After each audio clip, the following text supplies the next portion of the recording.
एक बार की बात है, रामपुर गांव में रूपचंद नाम का एक पुजारी रहता था। वहां गांव के एक छोटे से मंदिर में पूजा पाठ किया करता था। लेकिन रूपचंद एक कपटी और लालची इंसान था। एक दिन गांव का सबसे धनी सुनार कुछ सोने की मुद्रा लेकर मंदिर आता है और पुजारी जी से कहता है, ये लीजिए पुजारी जी, आज भगवान के चरणों में दान देने के लिए कुछ दान लाया हूँ। पुजारी जी बोले, अरे हाँ, क्यों नहीं। भगवान के चरणों में तुम सच्ची भावनाओं से चढ़ाओगे तो तुम्हें उसका दुगना ही मिलेगा। इसके बाद वह सुनार कुछ सोने की मोहरे मंदिर की दान पेटी में डाल देता है। यह देख रूपचंद पुजारी की आंखों में लालच आ जाता है। वह कहता है, अरे वाह वाह, इतना सारा धन, यदि ये मुझे मिल जाए तो मेरे तो मजे ही आ जाएंगे।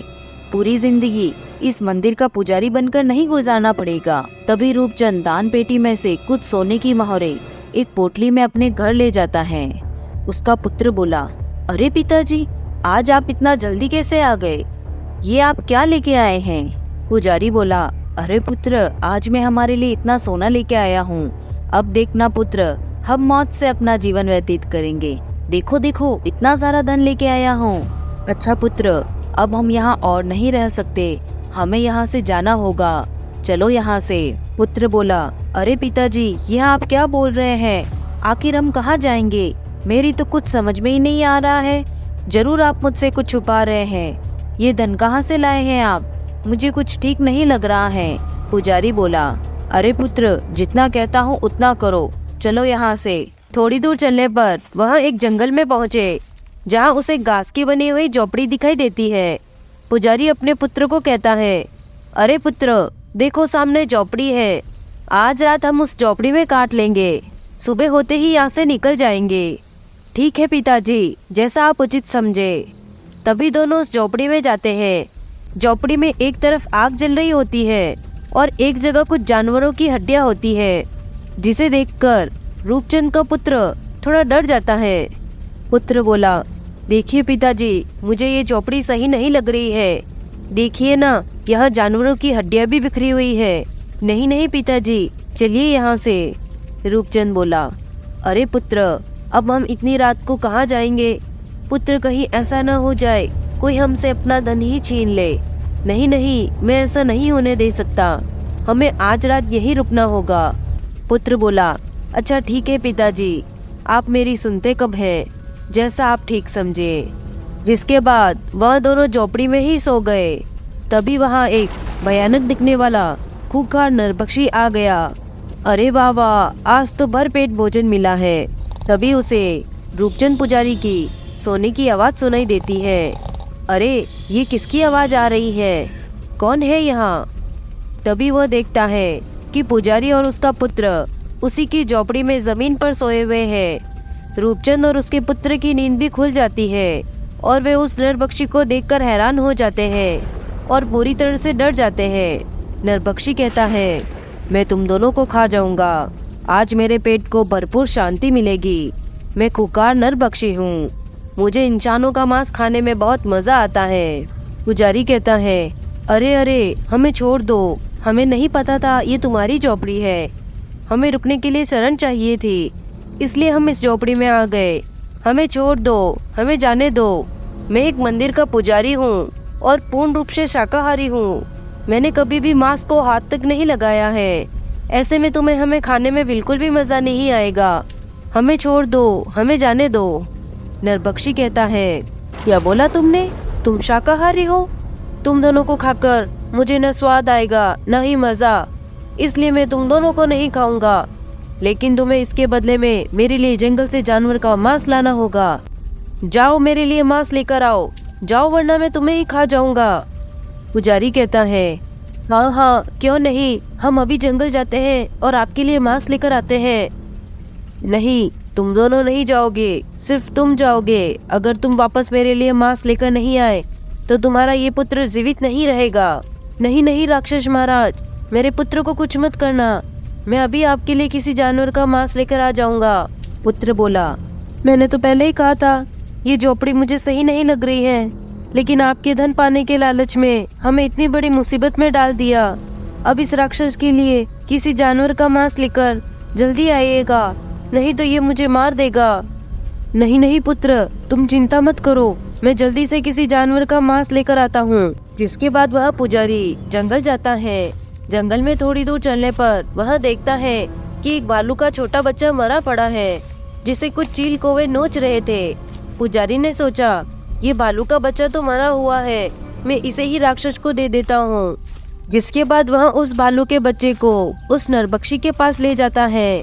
तभी पुजारी देखता है कि उसका पुत्र जमीन पर पड़ा है और नरबक्षी बड़े मजे से उसके शरीर का मांस नोच कर खा रहा है।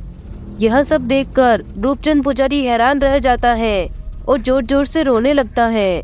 पुजारी कहता है, हाय हाय दुष्ट नरबक्षी, ये तूने क्या किया? तू मेरे पुत्र को ही खा गया। अरे, मैं तेरे लिए जानवर का मांस लेकर आया हूँ, लेकिन तुझे जरा भी सब्र नहीं हुआ, मेरे पुत्र को ही मार डाला। नरबक्षी कहता है, तुम्हें आने में इतनी देर कैसे हुई? मुझसे अपनी भूख सहन नहीं हुई, इसलिए मैंने तुम्हारे पुत्र को ही खा लिया। पुजारी कहता है, ये मैंने क्या कर दिया? मुझे माफ कर देना पुत्र, मैं तुम्हें बचा नहीं पाया। जिसके बाद पुजारी रोते हुए अपने पुत्र की हड्डियों को उठाकर थैले में डालता है और जंगल की ओर चल देता है। वहाँ चलता चलता जंगल में एक विशाल पेड़ के नीचे बैठ जाता है और रोने लगता है। तभी उसे रोता देखकर पेड़ पर बैठे गिद्ध ने कहा, क्या हुआ तुम्हें? तुम क्यों रो रहे हो? ये मेरे सोने का वक्त है, तुम मेरी नींद में बाधा डाल रहे हो। रूपचंद उसे देखकर थोड़ा डर जाता है और कहता है, उस खुकार नरबक्षी ने मेरे पुत्र को मार डाला, अब मैं क्या करूँगा? मेरा पुत्र मुझे छोड़कर चला गया, अब मैं जीवित रहकर क्या करूँगा? पेड़ पर बैठे गिद्ध ने कहा, उस खुकार नरबक्षी ने तुम्हारे पुत्र को भी मार दिया। इस खुकार नरबक्षी का आतंक तो इस जंगल में बढ़ता ही जा रहा है। इसकी वजह से इस जंगल के जानवर पूरी तरह खत्म होने की कगार पर है, किंतु मैं तुम्हारी सहायता कर सकता हूँ, तुम्हारा पुत्र फिर से जीवित हो जाएगा। पंडित यह सुनकर खुश होकर बोलता है, क्या तुम सत्य कह रहे हो? मेरा पुत्र जीवित हो सकता है? तुम कौन हो? कहाँ से आए हो? गिद्ध ने कहा, मेरा नाम गरुड़राज है, मेरे पास दैवीय शक्तियाँ हैं, इसलिए वह खुकार नरबक्षी मुझे कुछ नहीं कर सकता। तुम्हारे पुत्र के जीवित होने का एक ही रास्ता है, लेकिन वह रास्ता बहुत ही कठिन होगा। पंडित बोला, गरुड़राज, आखिर क्या है वह कठिन रास्ता? मुझे शीघ्र बताइए। पेड़ पर बैठे गिद्ध ने कहा, इस जंगल के उस पार एक गुफा है, जिसमें एक बहुत ही महान तपस्वी गौतम राज रहा करते हैं। वही तुम्हारे पुत्र को जीवित करने में तुम्हारी मदद कर सकते हैं, लेकिन वे ऋषि किसी इंसान को कभी अपनी गुफा में प्रवेश नहीं करने देते। तुम्हें उनसे मिलने के लिए कई चुनौतियों का सामना करना पड़ेगा। पंडित बोला, मैं जरूर उस गुफा में जाऊंगा, भले मुझे कितनी मुश्किलों का सामना क्यों ना करना पड़े। तभी गरुड़राज उसे एक अपना पंख देता है। ये लो मेरा जादुई पंख, इसे ले जाओ। जब तुम उस गुफा में मुश्किल में आओगे, तब ये मेरा जादुई पंख तुम्हारी सहायता करेगा। रूपचंद वह पंख लेकर जंगल के पार वाली गुफा में जाता है। थोड़ी दूर गुफा में चलते ही एक भयानक दिखने वाला शेर उसे झपट लेता है। पुजारी कहता है, अरे अरे, कौन हो तुम? छोड़ दो मुझे। शेर कहता है, तपस्वी गौतम राज की इस जादुई गुफा में आने की हिम्मत कैसे हुई तुम्हारी? मैं तुम्हें जीवित नहीं छोड़ूंगा। क्या तुम्हें पता नहीं यहाँ इंसानों का आना मना है? पुजारी कहता है, नहीं नहीं, मुझे छोड़ दो, मैं बहुत ही मुश्किल में हूँ, मुझे यहाँ गरुड़ राज ने भेजा है, मुझे तपस्वी जी से मिलना ही होगा, मुझे आगे जाने दो। शेर कहता है, ठीक है, मैं तपस्वी गौतम राज से मिलने दूंगा, लेकिन इसके लिए तुम्हें एक चुनौती का सामना करना होगा। इस गुफा में जाने के मैं तुम्हें 2 रास्ते बताऊंगा, तुम्हें अपनी बुद्धि से सही रास्ता चुनना होगा। पुजारी कहता है, ठीक है, मुझे आपकी चुनौती मंजूर है। जिसके बाद भयानक दिखने वाला वह शेर अपनी जादुई शक्तियों से 2 रास्ते बना देता है। एक रास्ते पर बहुत ही रोशनी और दूसरे पर बहुत ही अंधेरा होता है। यह देखकर पुजारी सोच में पड़ जाता है। कुछ देर सोचने के बाद वह बोलता है, मैं अंधेरे वाला रास्ता चुनूंगा, क्योंकि अंधेरे के बाद ही जीवन में रोशनी आती है। मुझे गौतम राज तपस्वी इसी अंधेरे की राह पर ही मिलेंगे। यह सब सुनकर शेर को बड़ी प्रसन्नता होती है। रूपचंद पुजारी अंधेरे वाले रास्ते की ओर बढ़ता है और आगे जाकर उसे एक बहुत बड़ा पत्थर दिखाई देता है। वह सोचता है आखिर इस गुफा में इतने बड़े पत्थर का क्या मतलब हो सकता है। लगता है इस पत्थर के आगे ही मुझे तपस्वी महाराज मिलेंगे। पुजारी उस पत्थर को हटाने की बहुत कोशिश करता है, लेकिन वह असफल हो जाता है। तभी उसे उस पत्थर पर गरुड़राज के पंख के समान आकृति दिखाई देती है। तभी वह गरुड़राज के पंख को उस पर लगाता है और पत्थर वहां से हट जाता है। रूपचंद उस पत्थर की गुफा के अंदर जाता है और देखता है गौतमराज तपस्वी एक स्थान पर ध्यान की मुद्रा में बैठे हैं। तभी पुजारी उनके पास जाकर बोलता है, हे महान तपस्वी, अपनी आंखें खोलिए, मुझे आपकी सहायता की आवश्यकता है। आंखें खोलिए अपनी। तभी तपस्वी अपनी आंखें खोलते हैं और कहते हैं, कौन हो तुम और क्यों आए हो मेरी गुफा में? पुजारी कहता है, मैं एक मंदिर का पुजारी था, लेकिन अपने लालच के कारण एक दिन उस मंदिर से कुछ धन चुराकर अपने पुत्र के साथ इस जंगल में आ गया। लेकिन वहाँ हमारा सामना एक खूंखार नरभक्षी से हुआ और उसने मेरे पुत्र को ही अपना भोजन बना लिया। मैं अपने पुत्र को दोबारा जीवित करना चाहता हूँ। मेरा पुत्र मेरे लालच की वजह से ही उसका भोजन बना। अब आप ही मेरी सहायता कर सकते हैं। तपस्वी बोले, दुष्ट पुजारी, तुमने अपने लालच की वजह से ही अपने पुत्र को खोया है। मैं तुम्हारी सहायता नहीं करूँगा, जाओ यहाँ से। पुजारी यह सुनकर तपस्वी के पैरों में गिर पड़ता है।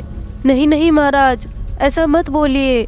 मैं जानता हूँ मुझे लालच नहीं करना चाहिए था, लेकिन अब मैं मेरे पुत्र को पुनः जीवित करना चाहता हूँ। मेरी सहायता कीजिए। रूपचंद की बात सुनकर महाराज बोलते हैं, सहायता करने से पहले मेरे इन 2 प्रश्नों का उत्तर दो, तभी मैं तुम्हारी सहायता करूँगा। अगर एक भी उत्तर गलत हुआ तो मैं तुम्हारी सहायता नहीं करूँगा। पुजारी कहता है, मैं आपके दोनों प्रश्नों के उत्तर देने की पूरी कोशिश करूँगा। महाराज ने कहा, तो बताओ, इस संसार में मनुष्य के जीवन में भाग्य बड़ा है या बुद्धि?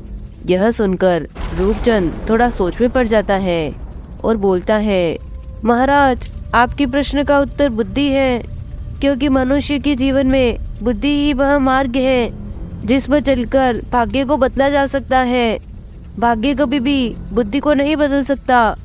बहुत ही उत्तम, तुमने बिल्कुल सही उत्तर दिया। अब तुम्हें अपने दूसरे प्रश्न का उत्तर देना होगा। ये प्रश्न तुम्हारे लिए बहुत ही महत्वपूर्ण है। अगर तुमने इसका सही उत्तर नहीं दिया तो तुम्हें यहाँ से खाली हाथ जाना होगा।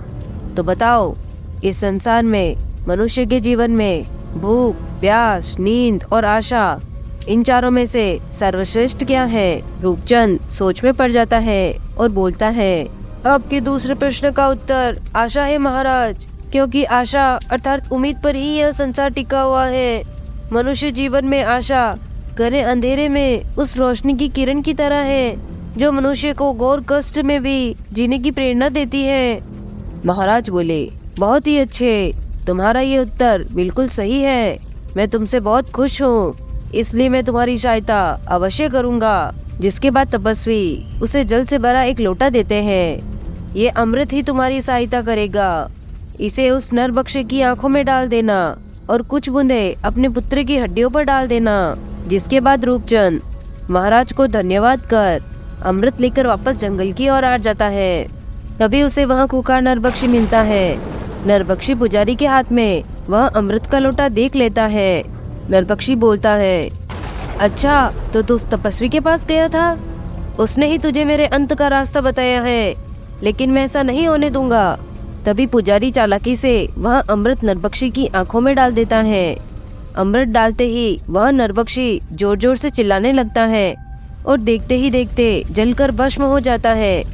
उसके बाद पुजारी अपने पुत्र की हड्डियों पर उस अमृत को डाल देता है, जिसके बाद उसका पुत्र पुनः जीवित हो जाता है, जिसे देखकर पुजारी खुश हो जाता है। आखिर तुम फिर से जीवित हो गए पुत्र, मुझे माफ करना। पुत्र बोला, पिताजी, आपके लालच ने मुझे आपसे सदा के लिए दूर कर दिया था, किंतु आपके पछतावे और मुझे पुनः जीवित करने की इच्छा ने मुझे फिर से आपके पास ला दिया। अब आप कभी भी लालच मत करना। पुजारी कहता है, नहीं नहीं पुत्र, मुझे समझ आ गया है, लालच सदैव मनुष्य को विनाश की ओर ले जाता है। जिसके बाद वह पुजारी अपने पुत्र के साथ पुनः गांव लौट जाता है।